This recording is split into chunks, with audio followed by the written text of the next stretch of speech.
கவனித்து எப்படி மனதை ஒருமுகப்படுத்துவது, அகம் நோக்கு யோக திறவுகோல் அப்படின்ற பயிற்சி நடந்துட்டு இருக்குது.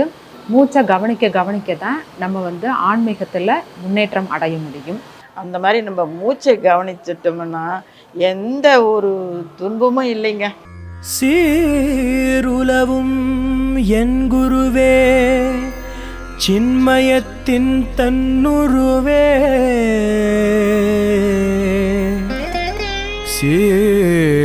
சீலமோங்கும் ஆருலவும் பசுக்கருளும் பரமார்த்த சிகாமணியே.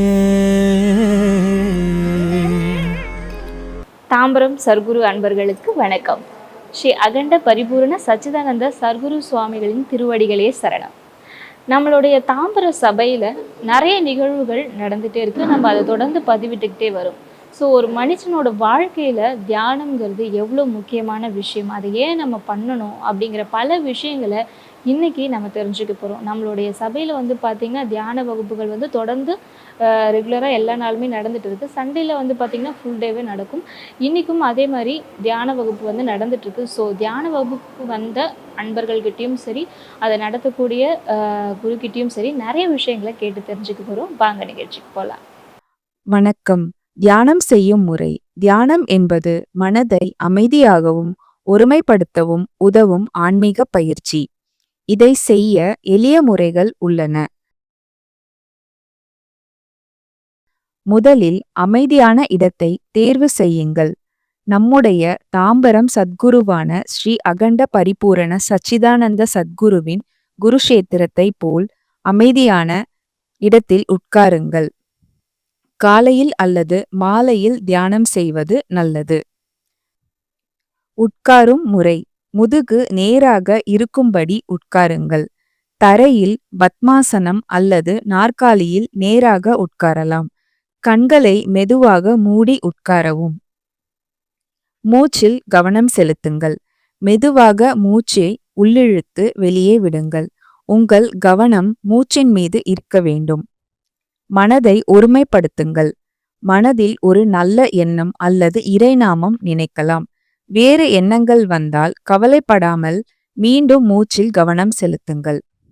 தியானம் செய்ய வேண்டிய நேரம். தொடக்கத்தில் 5 முதல் 10 நிமிடங்கள் செய்யலாம். பழகிய பிறகு 20 முதல் 30 நிமிடங்கள் வரை செய்யலாம். தியானம் ஏன் செய்ய வேண்டும் என்றால், தியானம் மனதை அமைதியாக்கி உள்ளார்ந்த விழிப்புணர்வை வளர்க்கும் ஒரு ஆன்மீக பயிற்சி. இது உடல், மனம் மற்றும் ஆன்மாவிற்கு பல நன்மைகளை தருகிறது. தியானம் மூலம் மன அமைதியை பெறலாம். தினசரி வாழ்க்கையில் வரும் கவலை, கோபம், பயம் போன்ற உணர்வுகள் குறையும். மனம் அமைதியாகவும் தெளிவாகவும் இருக்கும். தியானம் மன அழுத்தத்தை குறைக்கும். தியானம் செய்யும் போது மூளை ஓய்வு பெறுகிறது. ஸ்ட்ரெஸ் என்னும் மன அழுத்தம் குறைந்து மனநலம் மேம்படும். தியானம் மூலம் கவனம் மற்றும் நினைவாற்றல் அதிகரிக்கும். படிப்பு அல்லது வேலை செய்யும் போது கவனம் அதிகரிக்கும். நினைவாற்றல் மற்றும் சிந்தனை திறன் வளர உதவும். உடல் ஆரோக்கியம் மேம்பட உதவும். இரத்த அழுத்தம் சமநிலை பெற உதவும். நல்ல தூக்கம் கிடைக்கும். தியானம் ஆன்மீக முன்னேற்றத்தை தரும். அதாவது தன்னை அறியும் உணர்வு, செல்ஃப் அவேர்னஸ் வளர்க்கின்றது. உள்ளார்ந்த சந்தோஷம் மற்றும் திருப்தி கிடைக்கும். உணர்ச்சிகளை கட்டுப்பாடோடு வைக்கும். கோபம் குறையும். பொறுமை மற்றும் கருணை அதிகரிக்கும். சுருக்கமாக சொன்னால், தியானம் என்பது மன அமைதி மற்றும் உடல் நலம் மற்றும் ஆன்மீக வளர்ச்சி. இத்தகைய பயன்களை தரக்கூடிய தியானத்தை நமது சத்குருவின் தாம்பர சபையான அகண்ட பரிபூரண சச்சிதானந்த சத்குருவின் குருஷேத்திரத்தில் தியான வகுப்பை தினமும் காலை மாலை இலவசமாக எடுக்கிறார்கள். தியான வகுப்பில் கலந்து கொண்டு தியானத்தின் பயன்களை பெறுங்கள். சத்குருவின் அருளையும் பெறுங்கள். சத்குருவே சரணம். நன்றி. அனைவருக்கும் வணக்கம். என்னோட பேர் ஆதிலக்ஷ்மி. இங்கே ஸ்ரீ அகண்ட பரிபூரண சச்சிதானந்த சபையில் அகம் நோக்கு யோக திறவுகோல் அப்படின்ற பயிற்சி நடந்துட்டு இருக்குது. இதை ஞானாசிரியர் ராமசாமி ஐயா வந்து நடத்திட்டுருக்குறாங்க. அவங்க வந்து பல வருட காலமாக தியானம் மற்றும் தியான பயிற்சிகளை வந்து கொடுத்துட்ருக்குறாங்க. இந்த பயிற்சிகள் வந்து மூச்சை மையமாக வைத்து சொல்லி கொடுக்குறாங்க.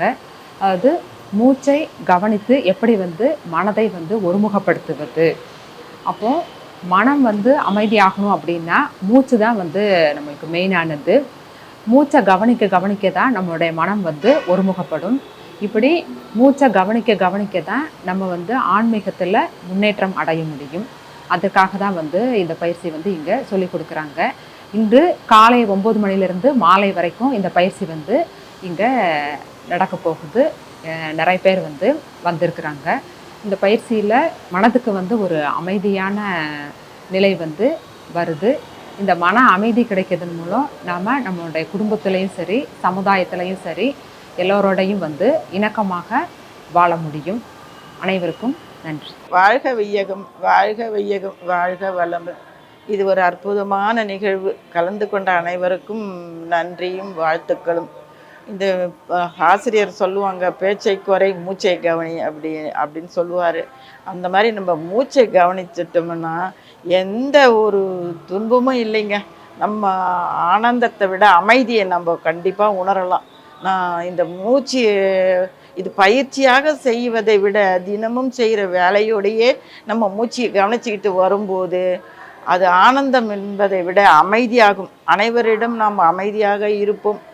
ஐயா அவர்கள் சொல்லுவாங்க, நீங்கள் வேலை இதுக்காக தனியாக பயிற்சி பண்ண வேண்டாமா, நீங்கள் வேலையோடையே இது செஞ்சுக்கிட்டே வந்தீங்கன்னா உங்களுக்கு இது அப்படியே செயலோடையே வந்துடும். இது ஊன்றி கவனிச்சிடலாம், இது தனியாக பயிற்சியே தேவையில்லை பாரு. அந்த மாதிரி நான் இதை வந்து அற்புதத்தை விட நான் அமைதியை ரொம்ப உணர்ந்துருக்குறேங்க. இந்த மூச்சியை கவனிக்கிறது ரொம்ப வந்து அமைதியை கொடுக்குங்க. அற்புதமும் ஆனந்தம் அதெல்லாம் தாண்டி நமக்காக நம்ம செய்கின்றது இது. அதனால் கண்டிப்பாக இது வந்து அமைதியை கொடுக்கும். எல்லாரும் முயற்சி பண்ணணும். எல்லாரும் செய்ய வேண்டிய பயிற்சி இது. நான் இந்த இடத்துக்கு ஏற்கனவே ஒரு முறை ஏற்கனவே வந்து போய்கின்ற இடம்தான் இது. இந்த இடத்துல நம்ம இப்போ இன்றைக்கி இந்த நிகழ்வு நடக்கிறது ரொம்ப மிகவும் அமைதியான அற்புதமான நிகழ்வு இது. இதில் கலந்து கொள்றதுக்கு வாய்ப்பு கிடைச்சிருக்கிறதும் ஒரு பாக்கியம் தான் நினைக்கிறேன். வாழ்க வளமுடன், வாழ்க வையகம், வாழ்க வளமுடன்.